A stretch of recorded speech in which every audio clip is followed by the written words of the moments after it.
Welcome, this is Josh Rees with Mile High Church in Lakewood, Colorado. Thank you for tuning in to our podcast today. For more information about our church, please visit our website, milehighchurch.org. My topic today is Grandma's Christmas Quilt. And really, ultimately, this is about how we can maximize our living.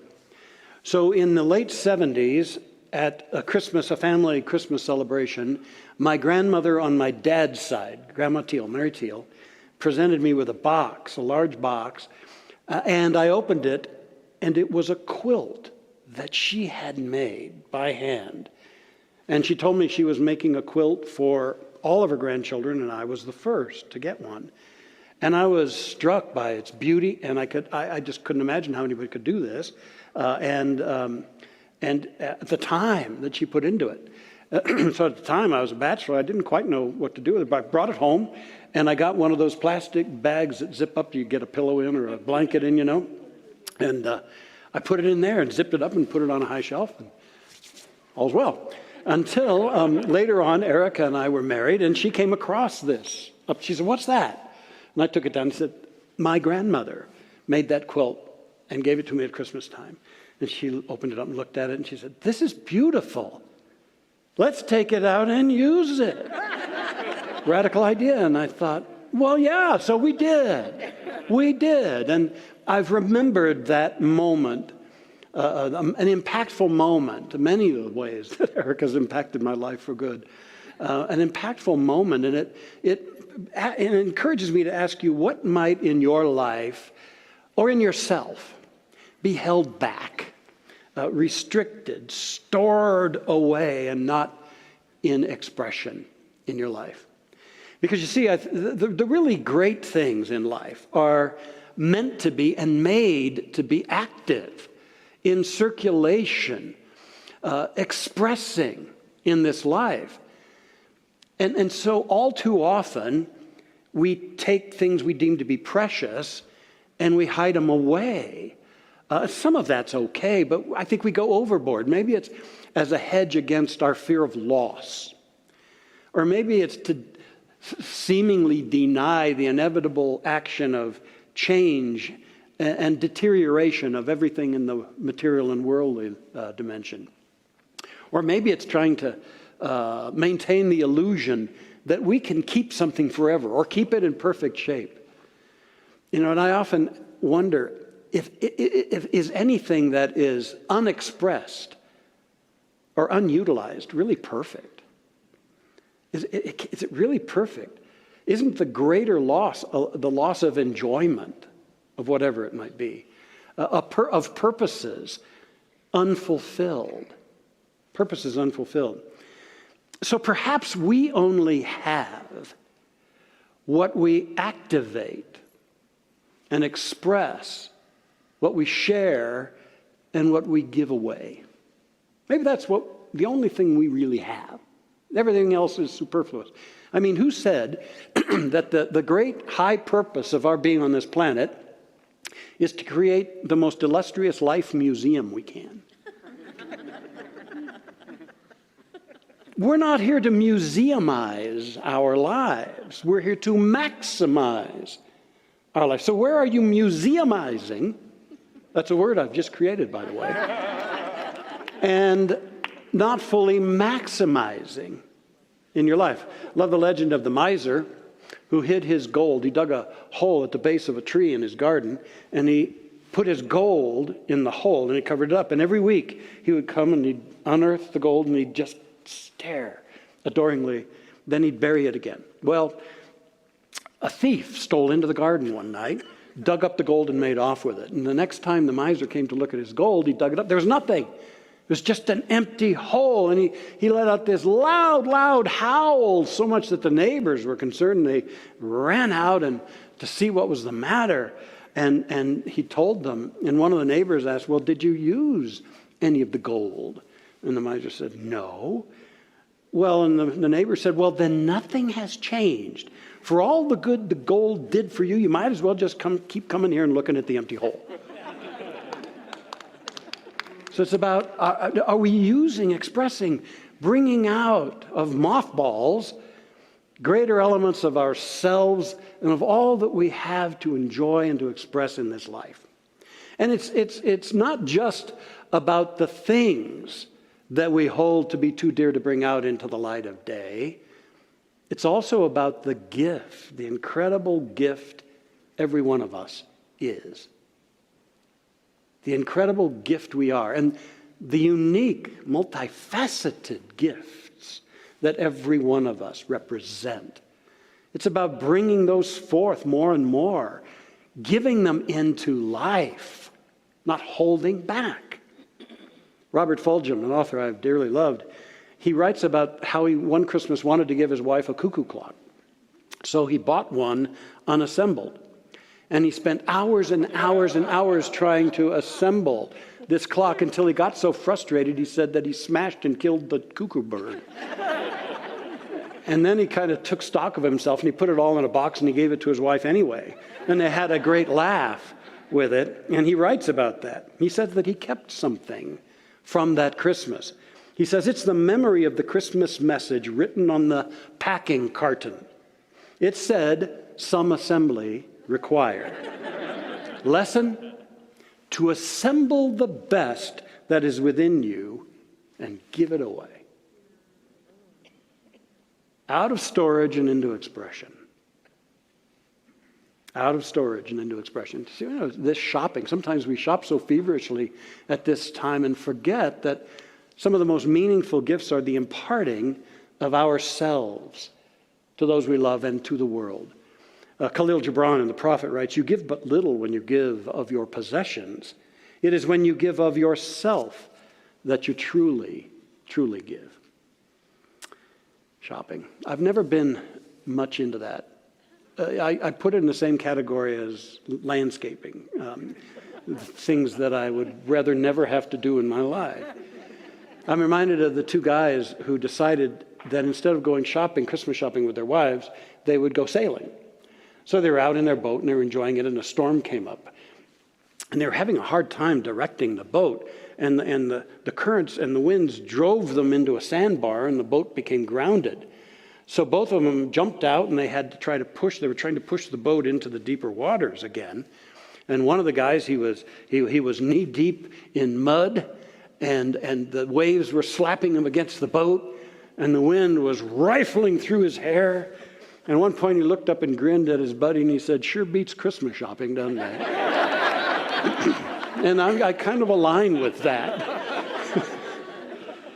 You are a spiritual gift. If there's anything that Christmas is for, if there's any great purpose, it's that we might awaken to the real gift of our true nature and all that it can be and become. I think we sometimes hold static images of ourselves, as well as others, but especially of ourselves. And Christmas says that's something that God seed in you. It's got so much.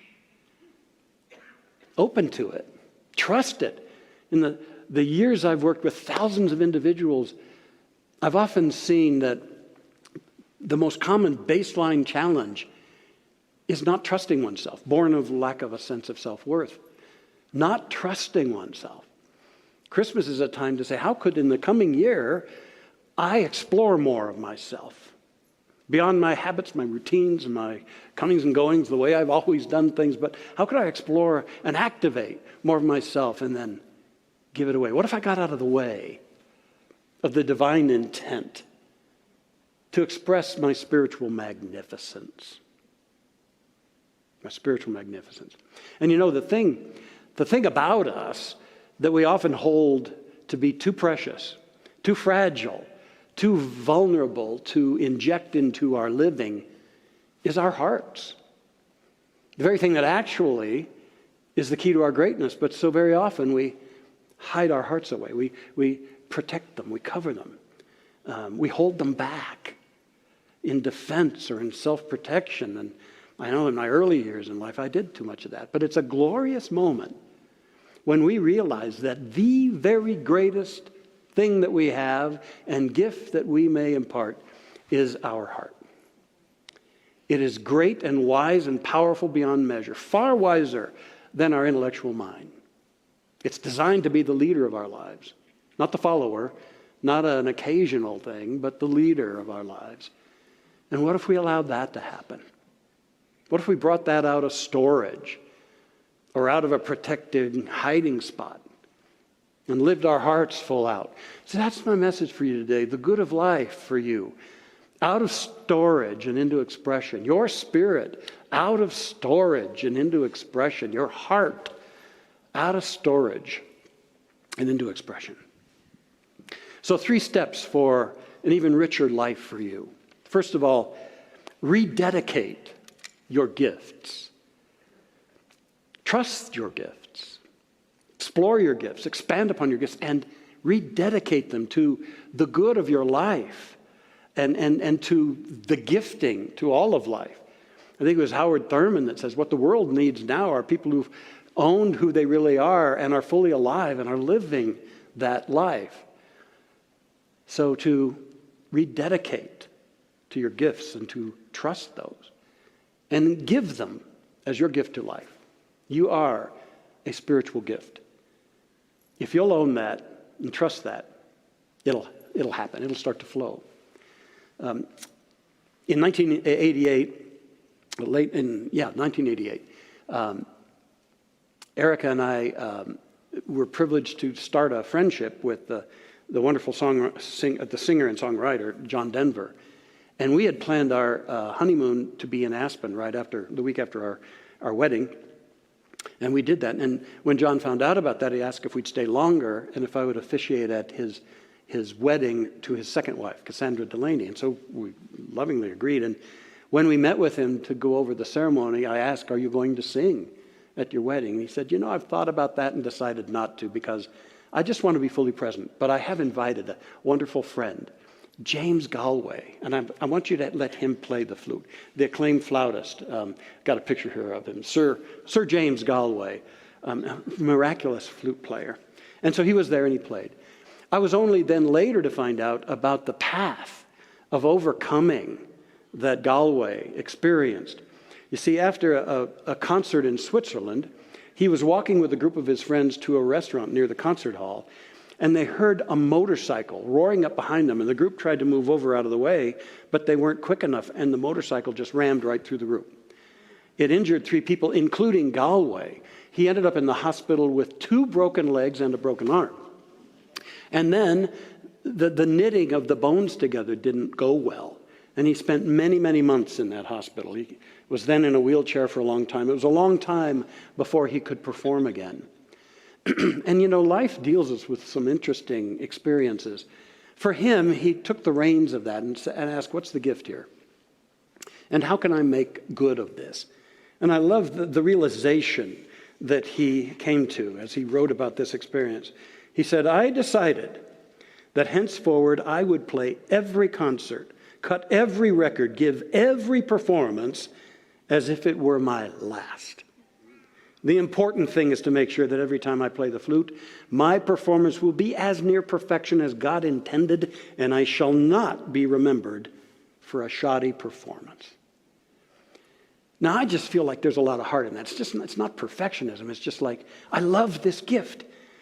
And I'm not going to desecrate it or take it lightly. I'm going to give it away. And I'm telling you, you may not be a world-renowned flautist, but you've got a gift as miraculous and wonderful, and maybe an array of them. And to trust it and rededicate to those gifts rather than storing them away or pushing them away, hiding them away, out of storage and into expression. Secondly, I invite you to renew your involvement. You see, sometimes I feel like we find ourselves in the stands, sitting in the stands as a spectator of life, when life is inviting us to be in the arena as participants. And sometimes things get tough in our own lives or in the world around us, and we go back into a corner. We slink back into a corner, and we hide out, or we withdraw. And that life is really saying, come forth. Be a part of this. Get involved. Don't close down. Don't be constrictive in your life. Be expansive. Be a person of increase and involvement in your life. That's the way life can flow through you and me and bless you. And that's more of how the real self in us can start to shine and to express. Re-involved. Giving, expressing, sharing. I want to share with you about another couple. This is, as you're seeing on the screen, Jeff Kaufman and his wife, Julia Wise. They live in Boston. Jeff is a computer software programmer, and Julia is a social worker. Well, a while back, they decided to give away nearly 60% of their after-tax income to charities that were working to reduce poverty and save lives in developing nations. And since they decided to do that in 2008, they have given away $400,000 to these various causes. And they've also been involved in many local projects in their life. And when I ran across that, I thought, wow, how intriguing. And I looked into it, and I like what Julia says in explaining this. The things we love most, she and her husband, are spending time with family and friends, making music, dancing, cooking, reading. All these are things we can do on a small budget. If we gave less, we would spend more on ourselves, but wouldn't probably be noticeably happier. And she says giving is one of the most important things in her life. And she does it because she believes, and I quote, that people, all people, even faraway people, should not have to suffer and die needlessly. And she adds, you don't have to be rich to be generous. It might be easier for people with heaps of money, but those of us who have to think about rent and groceries can still do a lot. I'm a lot happier giving large than living large. I think we're all here to be living large by giving large. How to be a great giver. How to renew my involvement. At this time when I remember and rebirth who I really am, the God-intended being, an outlet for the Spirit. A way for maximizing our life. Renew your involvement. And then finally, reinvigorate your caring. Maybe that's what this is really all about, is to reinvigorate our hearts and the caring of our gifts and our involvement and how we deal with life. And what I know is that at Christmas time, sometimes there's a pretty stark contrast between the cheer of the season and the difficulties of our lives. The cheer of the season and what we sense is going on in the world, and the ills and the challenges in the world, in our country, in our culture. And then there's the cheer of the season, how to reconcile, how to deal with that contrast. Sometimes we, again, hide away, become complacent, apathetic, or feel like there's nothing I can do. But is that what it's all about? Aren't we called to deal honestly with the facts of what's going on in the world? We don't stick our head in the sand. We're called to deal honestly with the facts of what gets delivered up in our experience, in our own personal life. There's no denying that, and sometimes it's really hard. I know that. As a minister, we're not immune from that. We sit with people who are going through every bit of that all the time. And here's the deal. Our mission is to, yes, acknowledge the facts honestly, and then ring the bell of the truth, to counter facts with truth. Because for every fact, no matter how difficult, there's a transformative truth. And that grows us. That allows life to guide us and empower us. And that's what Christmas is about. It's a time where we can remember there's a larger truth. And we can be its instrument. And maybe more light can shine in this world. One more picture to show you. This interesting fellow is Henry Wadsworth Longfellow, the great poet in the 1800s. It was Christmas Day, 1863, and Henry felt so empty, so desolate. He was caring for his son, Charles, who had been gravely injured in the war. The Civil War was raging at the time. And he was feeling the ripples of so much loss. His first wife died after a miscarriage, And then his beloved second wife, Fanny, had just died 18 months earlier in an accidental fire. And Henry had tried to rush in to save her, and he was burnt so badly that he couldn't even attend her funeral. And in fact, he grew that bushy beard to cover up the disfigurement on his face from the burns. And so here he was. The Civil War was raging on. He was an abolitionist. He felt his country was being ripped apart. He had all that personal loss and heartache. In fact, the casualties from Gettysburg alone were 51,000, and all this weighed so heavy on him. He did the thing he knew how to do. He turned to his muse, the Spirit, and he picked up his pen. And he wrote a poem that later became a carol that you all know. I heard the bells on Christmas Day. And you know that it starts out in a simple way. I heard the bells on Christmas Day. Their old familiar carols play. And mild and sweet their songs repeat, of peace on earth, goodwill to men. And yet as he developed the poem, he got honest about his discouragement at the human level and his heartache at the human level. And the 6th stanza shows this sadness. And in despair, and you'll see these words, and in despair I bowed my head. There is no peace on earth, I said, for hate is strong and mocks the song of peace on earth, goodwill to men. You ever felt like that? Maybe even recently? So we don't run away and hide from the facts and from what they mean to us and how it feels. And as dedicated spiritual students, we strike a bell of the truth. We add that component of the truth which expands us, opens up options, opens up guidance.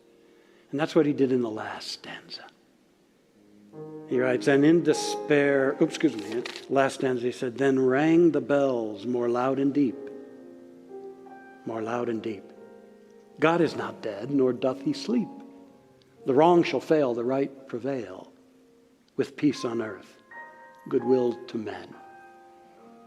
I love it. In the midst of all that was going on, he declared, God still is. I still am. Light still shines. And I stand with that.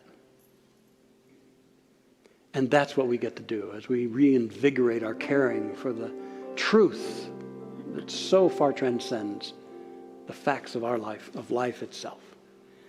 So yeah, today is all about how we can maximize, not museumize our life. It's about all the greatness and the goodness within us, out of storage and into expression. Thank God for that quilt of my dear, long-departed grandma, a great gift of her heart. We took it out, and boy, did we use it. It was a bedspread, but that was the mildest it experienced. It became a tent for our boys and a fort on a lot of occasions with our boys. It was a covering that we wrapped around the boys when they were sick. It was left outside a couple of times. It was packing material around something fragile in a move.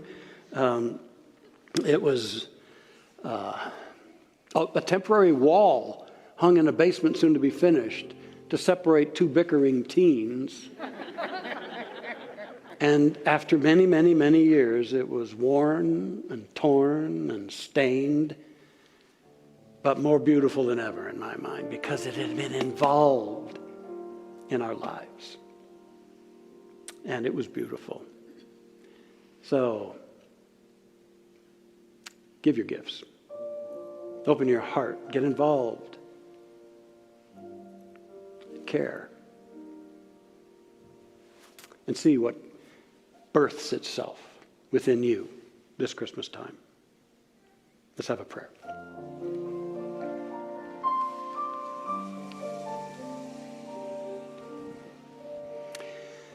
As we breathe deeply and settle in for some moments of spiritual attunement, we sense that light divine, that higher life within us, so much more than the comings and goings and the doings of our experience. that beautiful beingness born of infinite love and intelligence, bearing the birthright of spirit into unique expression. Sense that. Sense that essence you've always known was more than you knew, and yet you knew of it. You sense it. We attune to that this Christmas time, that it might well up and become so much more than an afterthought stored away, but to be the dynamic gift and guide for enriched living. Know with me, this day I know who I am. I'm the love, the beauty, the potential of God. The source who created me, sustains me, carries me forward eternally in my life. The love that always holds me. This Christmas time, an ever deeper awareness is birthed in the manger of my heart and allowed to grow into mature expression in my moments and my days. I'm ready to trust and to live fully and see how life makes a difference as I simply and eloquently am being me. More and more fully, the spiritual me. And I give thanks that all the way I am guided and inspired, I'm healed from the travails of life, and empowered always to see the glory of the holy instant through my opening heart. Thank you for this Christmas gift. So we give thanks for this truth alive in us this time, letting it move out to bless and to cherish all the times we spend in celebration, carrying us into a new yearly cycle with even greater energy, vision, and joy. So I give thanks for this truth. We take a moment to know the availability and the activity of peace and goodwill in our country and across this world. And for the coming forth of this in our lives and in the lives of all, we give thanks. And we let it be so with profound gratitude. And so it is. Amen.